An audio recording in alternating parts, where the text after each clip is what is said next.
नमस्कार प्रिय दर्शकों, हाजिर हूं मैं राहु केतु राशि परिवर्तन प्रभाव को लेकर। 23 सितंबर 2020 राहु और केतु अपनी वर्तमान मिथुन राशि और धनु राशि को छोड़कर अपने स्वभाव के अनुसार वक्री चाल चलते हुए क्रमशः वृषभ और वृश्चिक राशि में प्रवेश करने जा रहे हैं। मेष से लेकर मीन राशि पर्यंत प्रत्येक राशि के जातकों के लिए राहु और केतु का यह गोचर क्या प्रभाव लेकर के आ रहा है, क्या लाभ और क्या हानि, इस विषय पर हमारी बृहद सरल और सटीक चर्चा जारी है। अब तक हमने मेष से लेकर कन्या राशि पर्यंत इन 6 राशि के जातकों के लिए जाना कि राहु और केतु का यह गोचर इन राशि के जातकों को क्या प्रभाव देगा। आज हमारी चर्चा तुला, वृश्चिक और धनु इन 3 राशि के जातकों के लिए होगी। प्रिय दर्शकों, यह गोचर मैं बार बार आपको बता रहा हूं, आपके चंद्र राशि के आधार पर है। यानी आपकी जन्म कुंडली में चंद्रमा जिस राशि में बैठे हैं वही आपकी जन्म राशि है, चंद्र राशि है, और उसी राशि के आधार पर इस राशिफल को आप देख सकते हैं।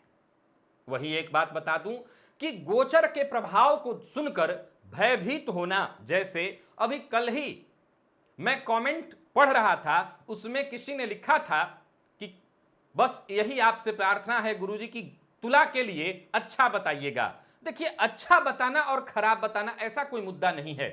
मेरा बस चले तो मैं नेगेटिव को भी पॉजिटिव रूप में ही आपके सम्मुख प्रस्तुत करता हूं, क्योंकि मैं सदैव कहा करता हूं कि इंसान अगर कर्मण्य हो, कर्म कर रहा हो, तो निसंदेह उसे चिंता करने की आवश्यकता नहीं, और उसे तो बस परमात्मा से केवल एक ही प्रार्थना करनी है कि उसे सकारात्मक ऊर्जा प्रदान करें। उस सकारात्मक ऊर्जा के साथ वो कुछ भी पा सकता है। अब यह गोचर चाहे आपकी राशि के लिए बहुत अच्छा न दिखाई पड़ रहा हो, खराब दिखाई पड़ रहा हो, बस एक बात का ख्याल रखिए, भयभीत नहीं होना, क्योंकि गोचर के पीछे 2-3 चीजें ऐसी हैं जिसका सदैव ख्याल रखना होता है। पहला, जन्म कुंडली में अगर ग्रह स्थिति मजबूत स्थिति में है, ग्रह स्थिति में वर्तमान जन्म कुंडली में ग्रह स्थिति महादशा बहुत अच्छी चल रही है, तो यह गोचर आपका कोई भी नुकसान नहीं करने वाली। यानी इस गोचर का प्रभाव बस ऐसे होगा कि बारिश आया है, आपने छाता लगाया, थोड़ा बहुत तो भीगेंगे ही भीगेंगे, प्रभाव है वो तो भोगना ही पड़ेगा, और बारिश आपको छूकर निकल जाए। दूसरा, अगर आपकी जन्म कुंडली में वर्तमान समय में परिस्थितियां भी वैसी ही चल रही हो, 7.5 चल रही है या ढैया चल रही है, अथवा राहु की महादशा चल रही है और राहु आपके लिए कारक नहीं है, तो फिर यह गोचर कहीं ना कहीं आपकी परेशानियों में वृद्धि करने वाली होगी। तो कहीं ना कहीं जन्म कुंडली पर भी गोचर निर्भर करता है। एक और बात, हम जब भी किसी ग्रह की गोचर की बात कर रहे हों, हमें यह जानना होता है कि जन्म कुंडली में यह ग्रह किस अवस्था में है, इसकी स्थिति क्या है। अगर जन्म कुंडली में अच्छी स्थिति में है तो हमें चिंता नहीं करनी होती।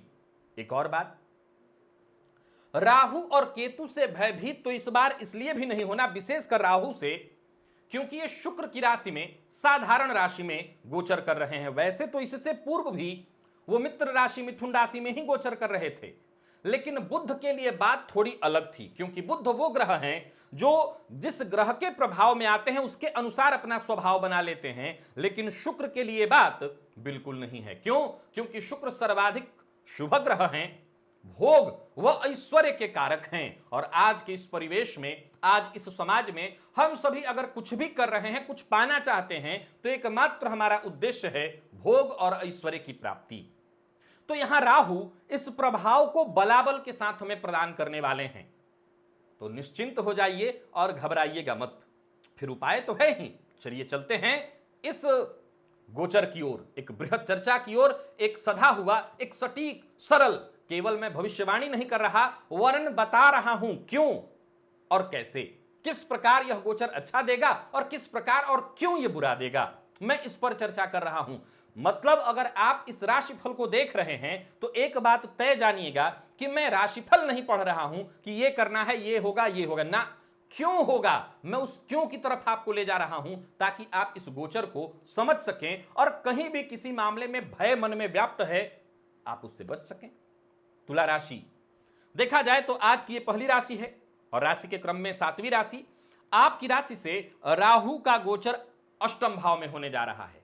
अब जैसा कि आपने कहा कि बुरा मत कहिएगा, किसी ने कहा था, मैं आपको बता दूं कि आपको पता होगा वर्तमान समय में शनि की ढैया आपको चल रही है। तुला राशि के हैं आप तो शनि की ढैया आपको कोई विशेष नुकसान करने वाली नहीं होती, परंतु बात तब बिगड़ जाती है जब आपकी कुंडली में चंद्रमा पर शनि की दृष्टि हो। यानी अगर यह स्थिति है आपकी कुंडली में तो आप कहीं ना कहीं मानसिक रूप से व्यथित परेशान हैं, हर काम में आपके बाधा और विलंब की स्थिति बन रही है। अब राहु का कुंडली के अष्टम भाव में गोचर करना, उच्च राशि में है परंतु अष्टम में गोचर करना, अब सवाल उठता है पापग्रह हैं और पापग्रह 6वें 8वें 12वें ये तो अच्छा फल देते हैं। जवाब है जी हां, बिल्कुल 6वें 8वें 12वें में इनका प्रभाव अच्छा होता है, लेकिन सतर्क और सावधान हो जाइए। विशेषकर अगर आपकी उम्र 35-40 के आसपास की है, 40 से ऊपर के हैं तो शुगर इसकी संभावना बढ़ेगी। वाहन चलाते हैं तो चोट चपेट की घटना इसकी संभावना बढ़ेगी। ससुराल पक्ष से मतभेद होना इसकी संभावना बढ़ेगी। और वाणी पर नियंत्रण नहीं रखा तो वाणी के कारण आपके बहुत सारे काम बिगड़ेंगे।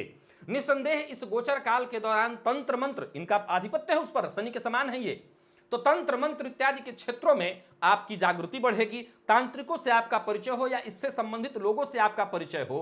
राहु ठगों के भी कारक हैं तो इनसे भी आपकी गहरी दोस्ती होगी। अब समझिए इस गोचर को, राहु की दृष्टि पड़ेगी 5वीं जो कि है व्यय भाव पर, दूसरी पड़ेगी धन भाव पर जहां केतु स्वतः विद्यमान है, और तीसरी पड़ेगी आपके चतुर्थ भाव पर। अब जरा विचार करिए, वैसे तो चतुर्थ भाव शनिदेव की राशि है और राहु शनिवत हैं, तो सवाल उठता है कि क्या इनको यहां परेशानी लाना चाहिए? जवाब है हां, कुछ मामलों में। किन मामलों में?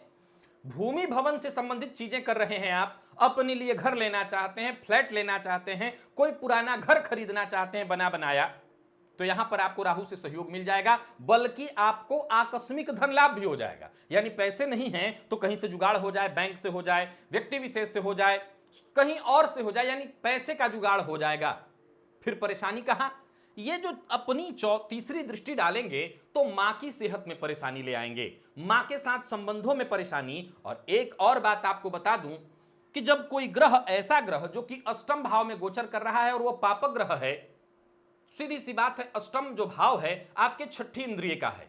अब आपकी छठी इंद्रिय जागृत रहेगी, इसमें कहीं कोई दो राय नहीं है, लेकिन कहीं ना कहीं मन और मस्तिष्क थोड़ा सा अज्ञात भय से परेशान आप होंगे, अज्ञात भय आपके अंदर व्याप्त रहेगा। अब इंसान किसी भी प्रकार से अगर अज्ञात भय से परेशान है तो सीधी सी बात है उसका असर उसके जीवन पर दिखाई पड़ेगा। अब वो जीवन कौन? तो वो उसके कुटुंब के अपने लोग हो सकते हैं, परिवार के लोग हो सकते हैं, उसका सीधा सीधा असर उसके घर परिवार पर पड़ेगा। तो एक बात का आपको ख्याल रखना है कि अगर आप समाज से जुड़े व्यक्ति हैं तो पहले तो बहुत सोच समझ करके बोलना है। राजनीति से जुड़े हुए हैं तो ऐसी कोई बात मत बोलिए जिसे बाद में तोड़ मरोड़ कर पेश किया जाए। मैं बस केवल बता रहा हूं क्या, क्यों और कैसे, कहां सावधानी बरतनी है। तो राजनीति से जुड़े हैं तो ऐसी कोई बात मत बोलिए, क्योंकि ये जनता का भी घर है। आपकी बात को तोड़ मरोड़ कर पेश किया जा सकता है और वाणी भाव पर राहु की दृष्टि है, सो हो सकता है ऐसी स्थिति उत्पन्न हो जाए आप अनजाने में ऐसा बोल बैठे कि आपका बोलना ही आपके लिए काल बन जाए। तो सावधान रहना है। व्ययाधिक्य के कारण परेशानी तो होगी, लेकिन यह व्यय नितांत खराब हो यानी केवल और केवल बुरा हो, यह निर्भर करता है आपके अपने कुंडली के आधार पर या आपके स्वभाव पर। तुला लग्न के लोग वैसे तो भोग वाले होते हैं, उनका स्वभाव भोगकर्ता वाला होता है, लेकिन उनके स्वभाव में सामंजस्य बहुत ज्यादा होता है। वो हर चीज को बैलेंस करने में विश्वास करते हैं। तो अगर आप भोग पर बहुत ज्यादा ध्यान देंगे, भोग की ओर आपका खिंचाव बहुत ज्यादा होगा, तो परेशानियां भी बढ़ेंगी, व्यय भी बढ़ेगा, बेवजह के लफड़े में, परेशानियों में आप फंसेंगे। समस्या कहीं ना कहीं तो निकलेगी, होगी ही होगी, और समस्या होगी तो उसका सीधा असर घर परिवार पर पड़ेगा। क्या क्या सतर्क रहना है किस मामले में? तो भोग करना गलत नहीं है, सावधान होकर के करिए, सतर्क होकर के करिए। ऐसा भोग मत करिए जो आपको बेहद किसी बड़ी परेशानी में डाल दे। एक वाणी पर नियंत्रण रखिए। क्या क्या चीज पर नियंत्रण रखना है? तो अपने धन पर और अपनी वाणी पर, दोनों पर लगाम लगा लिया, नियंत्रण लगा लिया, और अपने जिह्वा पर, खान पान पर भी लगाम लगा लिया, तो चाहे वो शुगर हो, हड्डियों में दर्द की शिकायत, अर्थराइटिस, थायराइड वगैरह से संबंधित परेशानियां, ये सब कंट्रोल में रहेंगी। अब आते हैं केतु की ओर। केतु की दृष्टि पड़ रही है षष्ठम पर, अष्टम पर और कर्म पर। बस वही वाली थ्योरी लगानी है कि वैसे तो इनकी दृष्टि षष्ठम पर जो पड़ेगी वो इसको अपनी राशि मानते हैं, तो चाहे वो आकस्मिक धन लाभ हो या कहीं से धन लाभ हो, ऋण इत्यादि से आप परेशान हैं तो राहत के रास्ते आपको दिखाई पड़ जाएंगे, राहत मिलेगा, और हो सकता है अपने प्रयत्नों से कहीं ना कहीं से आप ऋण से थोड़ी मुक्ति भी पाएंगे, क्योंकि मुक्ति के कारक हैं केतु, तो ऋण से मुक्ति के रास्ते बनाएंगे। चोट चपेट एक्सीडेंट न हो, इसलिए शराब, मद्यपान इत्यादि चीजों से दूर रहिए। और केतु की दृष्टि कर्म भाव पर पड़ेगी, तो ये क्या कराते हैं? उथल पुथल करा देते हैं। अब ये उथल पुथल का अर्थ क्या है? बदलाव, कार्य क्षेत्र में बदलाव की संभावना बन जाती है, कार्य क्षेत्र में बदलाव की। अब ये 12वां भाव व्यय का भाव है, ये राहु की अपनी राशि है, राहु इसको अपनी राशि मानते हैं। अब ये राहु इस भाव को देख रहे हैं। जरा सोच के देखिए कि आप नौकरी में हैं और चाहते हैं कि कोई मल्टीनेशनल कंपनी है, आप जॉब कर रहे हैं, आप चाहते हैं कि विदेश चले जाएं, हाँ, तो ये संभावना बन जाएगी। केतु यहां पर सहयोग करेंगे। कैसे? केतु की दृष्टि पड़ेगी कर्म भाव पर, ये आपका बदलाव कराने पर तुलेंगे, और राहु की दृष्टि पड़ेगी व्यय भाव पर। तो हो सकता है कुछ समझ ही रहे होंगे आप, थोड़ा देखना होगा। वहीं ये बात सरकारी नौकरी इत्यादि पर भी लागू होगी, यहां से रास्ते बन जाएंगे, और अगर आप जाना चाहते हैं, बदलाव करना चाहते हैं तो हो जाएगा। नौकरी में प्रमोशन, ट्रांसफर इत्यादि के लिए भी प्रयत्नशील हैं, तो ये केतु आपको सहयोग कराने वाले हैं। पिता की सेहत का ख्याल रखना होगा, और बड़े बुजुर्ग अगर कुछ कह रहे हैं तो उस बात को काटिए मत, मानिए। आपकी सुरक्षा की गारंटी बड़े बुजुर्गों के कथन में है। एक और बात आपको बता देता हूं, यहां कुटुंब की बातों को आप मानिए। मैंने बताया था कि हर बार केतु को मैं बैलेंस करने वाला ग्रह कहा करता था, इस बार राहु को ही बैलेंसिंग रूप में मैं देख रहा हूं। केतु तो बल्कि परेशानियां ही उत्पन्न कराएंगे। सो जरा ख्याल रखिएगा, कुटुंब के बीच मतभेद, परेशानी या ऐसी कोई स्थिति आपके द्वारा उत्पन्न न हो कि आप ही कुटुंब में परेशानी का कारण बन जाएं, बल्कि आपको ऐसा करना है कि कुटुंब में मतभेद हो रहा हो तो उसको दूर करने का प्रयत्न करना है सामंजस्य पूर्वक। सावधानी क्या बरतनी है? कोई सावधानी नहीं, बस मैंने कहा था खान पान का ध्यान रखिएगा। व्यर्थ का व्यय तभी होगा जब आप व्यर्थ लोगों के साथ बैठेंगे और व्यर्थ का खान पान रखेंगे, बाकी व्यय नहीं होगा आपका, न परेशानी में पड़ेंगे। तो शराब, मांसाहार, मद्यपान से दूरी रखनी है आपको। ऋण कैसे चुकता हो जाए इस बात का ख्याल रखना है, और ऋण लेने से बचना है। अब सवाल उठता है, कोई बहुत बड़ा व्यापारी है, उसको ऋण चाहिए ही चाहिए, हाँ, तो परिस्थिति देखिए, अगर आप चुकता करने में समर्थ हैं, बिल्कुल ऋण लीजिए, कोई दिक्कत नहीं है। गणेश जी की आराधना, मैं सबको कह रहा हूं, आपको भी कह देता हूं, शनि की ढैया चल रही है, जिसके चलते आप कहीं ना कहीं मानसिक रूप से परेशान चल रहे होंगे। हनुमान जी की आराधना करते रहिएगा, उससे भी आप सुरक्षित रहेंगे। और इधर गणेश जी की आराधना करेंगे तो विघ्न बाधा परेशानी नहीं आएगी। और भैरव जी की आराधना, बटुक भैरव स्तोत्र, सतनाम स्तोत्र का पाठ कर लिया, श्रवण कर लिया, घर के आसपास कोई भैरव जी का मंदिर है जाकर के दर्शन कर लिया, तो इससे भी आपको काफी राहत मिल जाएगी। तो ये सारे उपाय आप बस कर लीजिए, इस गोचर में आप बिल्कुल सुरक्षित निकल जाएंगे और चिंता की कोई आवश्यकता नहीं है। वृश्चिक राशि, 23 सितंबर 2020 राहु और केतु अपनी वर्तमान मिथुन और धनु राशि को छोड़कर अपने स्वभाव के अनुसार वक्री चाल चलते हुए क्रमशः वृषभ और वृश्चिक में प्रवेश करने जा रहे हैं। आपके लिए यह गोचर क्या प्रभाव लेकर के आ रहा है? देखा जाए तो पिछले दिनों अभी आपने 7.5 देखा।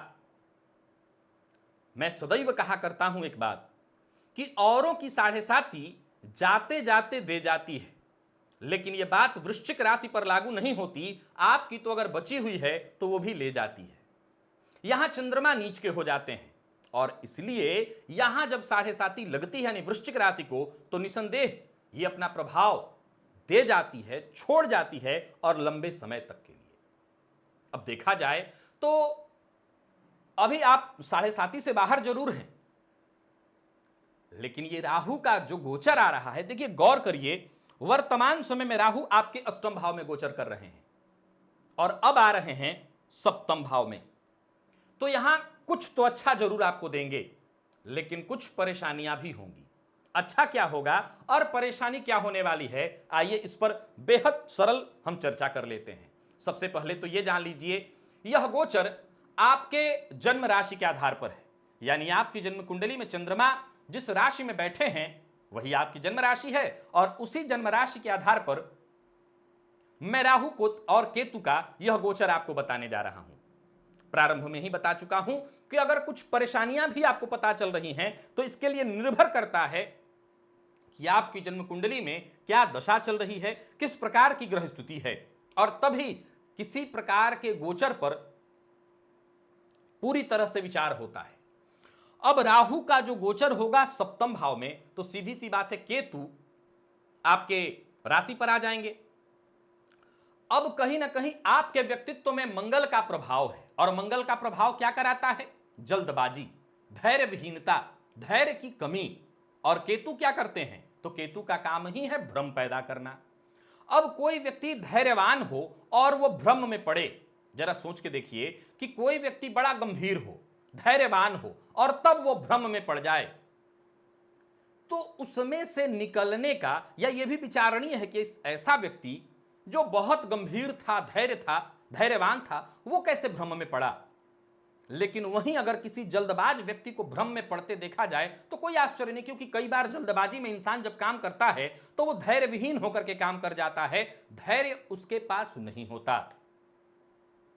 यहां पर खेल यही है। केतु आपके व्यक्तित्व से संबंध बना रहे हैं और आपके धैर्य में कमी ला देंगे, भ्रम में आपको डाल देंगे।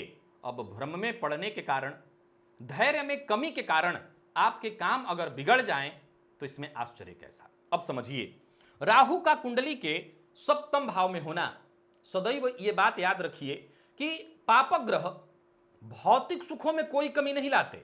भौतिक सुख जहां से भी आ रहा है वो प्रदान कर देते हैं, लेकिन बारी रिश्तों की आती है तो रिश्तों पर वो छुरी चला ही देते हैं। उसमें वो कोई मोह माया नहीं दिखाते, यानी दाम्पत्य जीवन। अगर यहां पर परेशानी है तो यह परेशानी दुगनी हो जाएगी। अगर वैवाहिक विच्छेद की तरफ, विवाह विच्छेद की तरफ जा रहा है, आप चाह के भी तब नहीं बचा पाएंगे, ये विच्छेद करा के रहेंगे। मतभेद मामूली थी तो वो बढ़ेगा, यानी यहां पर रिश्ते में परेशानी साफ साफ दिखाई पड़ रही है। लेकिन अगर बात आपके आय की जाए, आपके व्यापार की जाए, हां, व्यापारिक पार्टनरशिप की अगर हम बात करें तो वहां भी मतभेद होगा, पार्टनर के साथ संबंधों में कमी आएगी। लेकिन अगर आप अकेले व्यापार करते हैं तो यहां पर व्यापार में आपको सफलता मिलेगी, व्यापार में आगे बढ़ने का रास्ता मिलेगा और नए व्यापार प्रारंभ होंगे। आय के अधिकाधिक रास्ते आपके पास बनेंगे, क्योंकि राहु आय भाव को देख रहे हैं जो उन्हीं की राशि है, तो आय के अनेकानेक रास्ते बनेंगे। और साथ ही साथ उनकी दृष्टि पराक्रम पर पड़ेगी जो कि शनि की राशि है, इस शनिवत हैं, तो आपके पराक्रम में वृद्धि होगी। नोट करिए, वृषभ राशि में ये उच्च राशि में गोचर कर रहे हैं, आपके व्यापार में वृद्धि करेंगे, व्यापार के अनेकानेक रास्ते बनाएंगे, तो आय में भी वृद्धि हो जाएगी।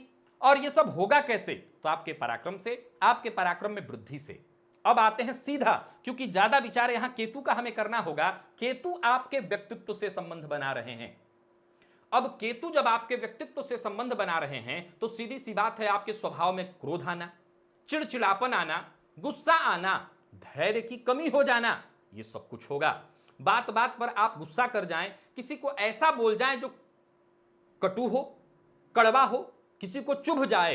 अब जरा गौर करिए कि अभी अभी मैंने कहा कि व्यापार में विकास होने वाला है, व्यापार बढ़ने वाला है, लेकिन एक बात तो तय है कि अगर कोई व्यक्ति व्यापारी है और बहुत कड़वा शब्द का प्रयोग करता है तो वो व्यापार ज्यादा दिन नहीं कर पाएगा। तो फिर दोनों बातें कैसे? अब यहीं पर मैं आपको बताना चाहता हूं कि कैसे हम इसे मैनेज करें। देखिए, ये केतु जो कि आपके व्यक्तित्व से संबंध बनाए हैं, ये पंचम भाव पर दृष्टि डाल रहे हैं, जो कि इन्हीं की राशि, ये मीन राशि को अपनी राशि मानते हैं। सो अगर आप अपने विवेक, दिमाग, ज्ञान, इसका इस्तेमाल करें तो कमाल हो जाएगा, और फिर आप जो चाहते हैं आपको प्राप्त हो जाएगा। कैसे? केतु की दृष्टि पड़ेगी सबसे पहले तो पंचम भाव पर, जो कि उन्हीं की राशि है, मीन राशि को वो अपनी राशि मानते हैं। सप्तम पर और भाग्य पर आपके व्यक्तित्व से संबंध बनाए हैं, धैर्य के साथ, विवेक के साथ, और धर्म पथ पर चलते हुए, नोट करिए, जहां मैं राहु और केतु की विवेचना कर रहा हूं वहां धर्म पथ नहीं आता। राहु और केतु के विवेचना मार्ग में धर्मपथ आता ही नहीं है, और मैं कह रहा हूं धर्मपथ पर चलते हुए। धर्मपथ अर्थात माता पिता की बात को मानते हुए, जो आपके शुभ चिंतक हैं, हितैषी हैं, उनकी बात को मानते हुए सही दिशा में अगर आप आगे बढ़ें और सही मार्ग पकड़ करके आप आगे बढ़ें तो भाग्य का भी साथ मिल जाएगा, ज्ञान का साथ मिल जाएगा। राहु आपके व्यापार में वृद्धि करेंगे, लाभ के रास्ते खोल देंगे, और यह सब कुछ कैसे होगा? तो यह सब पराक्रम से होगा, यह सब पराक्रम से होगा।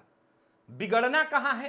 तो बिगड़ना है रिश्तों में, चाहे वो आपके बड़े भाई बहन हो, चाहे वो आपके छोटे भाई बहन हो, चाहे वो आपका जीवन साथी हो, दांपत्य जीवन हो, पार्टनरशिप हो। बिगाड़ यही होने वाला है, संबंध में परेशानी यही आएगी।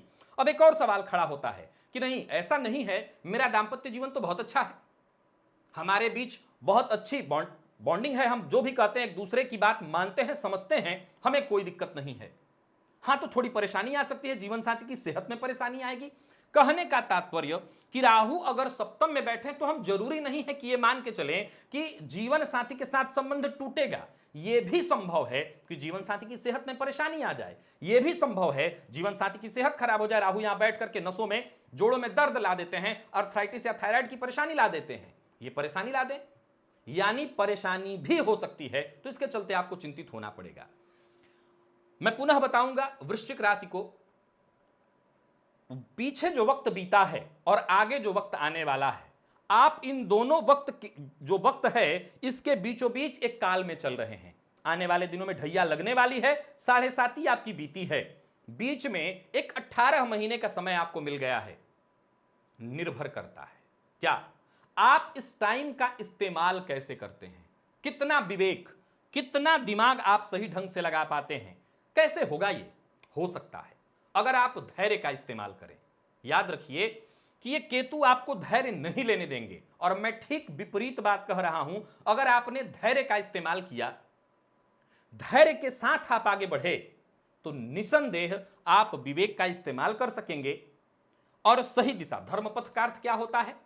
सही दिशा, अपने कर्तव्य को जानना, सही मार्ग पर, सही दिशा में, और एकदम सही दिशा में आप आगे बढ़ेंगे तो चाहे वो नौकरी का क्षेत्र हो, व्यापार का क्षेत्र हो, सभी क्षेत्र में आपको सफलता मिलेगी। विद्यार्थियों को मैं आगाह करना चाहता हूं, मन में भटकाव आएगा, पढ़ाई में कहीं ना कहीं भटकाव की स्थिति उत्पन्न होगी। उच्च शिक्षा के विद्यार्थी हैं तो बेहद सावधान होइए, भटकाव का समय है, भटकाव से आपको बच करके रहना है, यानी किसी भी प्रकार के भटकाव में मत पड़िए। जितना हो सके एकदम अपना दिमाग एकाग्र करके, विषयांतर नहीं होना, कंफ्यूजन में नहीं पड़ना, संशय में नहीं पड़ना। एक बार जहां संशय में पड़ गए तो राहु और केतु का एक और स्वभाव है, क्या? जो पड़ गया भटकाव में उसको फिर बाहर नहीं आने देंगे, वो और ज्यादा भटकाव में खींच करके ले जाते हैं। तो आपको एक बात का ख्याल रखना है, भटकाव में ना जाइए। 18 महीने का ये समय अगर आपने इसका सही इस्तेमाल किया तो निसंदेह यह गोचर आपके लिए 80% फायदेमंद होगा। नहीं संभाल पाए तो वैसे तो 20% ही परेशानी है, और वो परेशानी रिश्तों में है और कहीं नहीं। लेकिन नहीं संभाल पाए तो सीधी सी बात है, आपका व्यक्तित्व भ्रमित होगा। और एक और बात याद रखिएगा, राहु और केतु जो भ्रमजाल पैदा करते हैं, उस भ्रमजाल में एक चीज साफ देखने में आई है, क्या? जो आप करेंगे शुरुआती दौर में, जो आप करेंगे, आप चाहेंगे कि ऐसा हो जाए और वैसा ही हो जाएगा। नोट करिए, जैसा आप चाहेंगे कि ऐसा हो जाए और ऐसा ही हो जाएगा। और जैसा इंसान का स्वभाव है कि एक बार जो उसने किया और उसमें सफलता मिल गई तो वो फिर आगे पीछे नहीं सोचता, उसको तो लगता है कि अब जो मैं करूंगा वही होगा। और असल में ग्रह का जो प्रभाव है वो आपके ऊपर नहीं, आपके मानसिक मन पर है। वो जान जाते हैं, ग्रह जानता है कि आपको अगर पटकनी देनी है तो उसके पास एक ही रास्ता है कि आपको भ्रमित कर दो, आपकी सोच को गलत राह पर दे दो। और गलत राह क्या है? एक बार किया और चुटकी बजाते ऐसा लगने लगे कि सब सही हो रहा है, मैं जो कर रहा हूं वो सब ठीक लगता है, बीते दिनों में जो भी परेशानी आई थी अब मैं सब बदल दूंगा। नहीं, आंख मत बंद कीजिएगा, अभी आने वाले दिनों में ढैया लगने वाली है। सो जहां भ्रम में पड़े फिर आप मुझे बता रहे होंगे कि ये तो और ज्यादा समस्या खड़ा कर रहा है, जबकि ऐसा नहीं है। विवेक का इस्तेमाल किया, धैर्य के साथ आगे बढ़े तो यह 18 महीना आप अपने हक में इस्तेमाल कर सकेंगे। उपाय हनुमान जी की आराधना। आप उनकी आराधना अपने इष्ट देव के रूप में करते रहिए। गजेंद्र मोक्ष का पाठ करिएगा, कोई परेशानी नहीं आएगी। और ओम गंगणपतये नमः इस मंत्र का हो सके तो 3 माला नित्य आप जप करिए। लंबा समय है, 18 महीना, तो लोग पूछेंगे रोज, मैं कहूंगा रोज। सुरक्षा चाहिए, सफलता चाहिए तो रोज। आप बस इतना ही करते रहिए। आप मुझसे कहेंगे कि परेशानियां आई, लेकिन मैंने अपने बुद्धि से, विवेक से उसको पार कर लिया। तो बस मेरी इतनी राय मानिए और आगे बढ़ जाइए। यह गोचर आपके लिए भी आनंददायी बन जाएगा। धनुराशि, 23 सितंबर 2020 गोचर में एक बड़ा बदलाव होने जा रहा है। राहु और केतु जो वर्तमान समय में आपकी ही राशि पर गोचर कर रहे हैं, अब ये आपकी राशि को छोड़कर अपने स्वभाव के अनुसार वक्री चाल चलते हुए पिछली राशि अर्थात वृश्चिक यानी केतु वृश्चिक में और वृषभ में राहु गोचर करने जा रहे हैं। बृहद चर्चा हमारी जारी है। अब आज की आखिरी राशि है आपकी राशि, और अब हम इस राशि पर चर्चा करेंगे। देखा जाए तो वर्तमान समय में शनिदेव की 7.5 से आप भी ग्रस्त और त्रस्त। ग्रस्त हैं वो सभी लोग जो धनुराशि के हैं, और त्रस्त हैं वो सभी लोग जिनकी कुंडली में चंद्रमा से सीधा सीधा शनिदेव का संबंध है। तो आप त्रस्त होंगे। अब ये राहु का जो गोचर है 18 महीने के लिए, क्या आपको सहयोग करेगा? सबसे पहले बता दूं, यह राशिफल मैं आपके चंद्र राशि के आधार पर बता रहा हूं। यानी आपकी जन्म कुंडली में चंद्रमा जिस राशि में बैठे हैं वही आपकी जन्म राशि है, और उसी जन्म राशि के आधार पर आप इस राशिफल को देखिए। सबसे पहले मैं बता दूं, आप अगर धनु राशि के हैं तो राहु का जो गोचर होगा वो षष्ठम भाव में होने जा रहा है, और केतु का जो गोचर होगा वो 12वें भाव में। ये तो आप जानते हैं कि ये दोनों ग्रह इस भाव में कारक हैं। केतु मोक्ष के कारक हैं, फलस्वरूप 12वें भाव में, और राहु रोग रिपु और ऋण के कारक हैं, फलस्वरूप षष्ठम भाव में कारक हैं। धनु राशि के जातकों के लिए देखा जाए तो यह गोचर लाभदायी ही दिखाई पड़ती है। मैं फिर से दोहरा दूं कि आपकी कुंडली, शर्त याद रखिएगा, आपकी कुंडली में चंद्रमा पर शनि की दृष्टि होगी तो 7.5 त्रस्त किए हुए होगी, और आपको राहत मिले या फायदा पता नहीं चल पाएगा। लेकिन अगर ऐसा नहीं है, यानी आपकी जन्म कुंडली में चंद्रमा पर से सीधा सीधा शनि का कोई संबंध नहीं है, तो यह उतरती ढैया कोई विशेष परेशानी आपको नहीं देगी। अब राहु षष्ठम भाव में गोचर करेंगे, रोग रिपु और ऋण उच्च राशि में हैं, इससे आपकी सुरक्षा करेंगे। रोग रिपु और ऋण से ये बचाएंगे। क्यों? क्योंकि यहां पर इनको कारकत्व मिलता है। असल में कारकत्व है शनिदेव को मिलता है, और ये शनिवत हैं, पापग्रह हैं, और षष्ठम भाव में इनका प्रभाव बढ़िया हो जाता है। चाहे वो रोग हो, चाहे वो ऋण हो, चाहे वो आपके शत्रु हो, किसी भी तरह की परेशानी हो, समस्या हो, इससे आपको मुक्ति मिल जाएगी। अगर हम इनके दृष्टियों की बात करें तो वो पड़ेगी कर्मभाव पर, व्यय पर और धन पर। विच्छेदात्मक दृष्टियां इनकी हैं, शनि के समान ही। तो कार्य क्षेत्र पर दृष्टि पड़ेगी, लेकिन ये इन्हीं का घर है। कन्या राशि को ये अपनी राशि मानते हैं। इनकी अपनी कोई राशि तो है नहीं, छाया ग्रह हैं, तो कन्या राशि को ये अपनी राशि मानते हैं। फलतः अपने घर का ये नुकसान नहीं करेंगे। तो कार्य क्षेत्र में विशेषकर वो विद्यार्थी जो नौकरी के लिए प्रयत्नशील हैं, लगातार प्रयत्न कर रहे हैं, उन्हें सफलता मिलेगी। वो सभी लोग जो नौकरी के लिए प्रयत्नशील हैं, जिनकी नौकरी चली गई है, उनको सफलता मिलेगी। नौकरी में ट्रांसफर, प्रमोशन इत्यादि के लिए आप प्रयत्नशील हैं तो आपको सफलता मिलेगी। और किसी भी प्रकार के जुगाड़ से आप नौकरी लेने वाले थे तो वहां भी आपको सफलता अवश्य मिलेगी। सरकार से जुड़ा कोई भी काम जो रुक गया है, फंस गया है, अब वो सभी काम करने के लिए आपको सहयोग कराएंगे राहु। शासन और प्रशासन में आपकी पकड़ और पहुंच इस गोचर काल के दौरान बढ़ेगी। निसंदेह इन सब चीजों में व्ययाधिक्य होगा, खर्च आपका बढ़ेगा, लेकिन फर्क नहीं पड़ता, काम होना चाहिए। चूंकि राहु शनि की दृष्टि घर को देखेंगे, द्वितीय भाव को, तो हो सकता है धन संचय न हो, लेकिन आपका धन व्यर्थ हो ऐसा नहीं कहा जा सकता। क्यों? क्योंकि शनिवत हैं और शनि की राशि को देखकर इस भाव का नुकसान नहीं करेंगे। रिश्तों में कोई छूट नहीं है। अगर कुटुंब की बात करें तो हम मतभेद, मनभेद, ये सब आम है, इसकी चिंता मत करिए। परंतु आपके पैसे की बात मैं करूं तो मैं समझता हूं व्यर्थ नहीं जाने वाला है आपका धन सही जगह पर ही जाएगा। उदाहरण से समझिए, मान लिया जाए आपका कोई काम बहुत दिनों से नहीं हो पा रहा था और उस काम को कराने में कुछ आपके खर्च हुए, तो आप कम से कम ये तो नहीं मानेंगे कि मेरा पैसा मैंने व्यर्थ कर दिया। तो आपके काम बनेंगे और काम बनने में हो सकता है कुछ पैसे भी आपके व्यर्थ होंगे। कोर्ट कचहरी से रिलेटेड कोई परेशानी चल रही है तो वहां भी आपका पक्ष मजबूत आता दिखाई पड़ रहा है।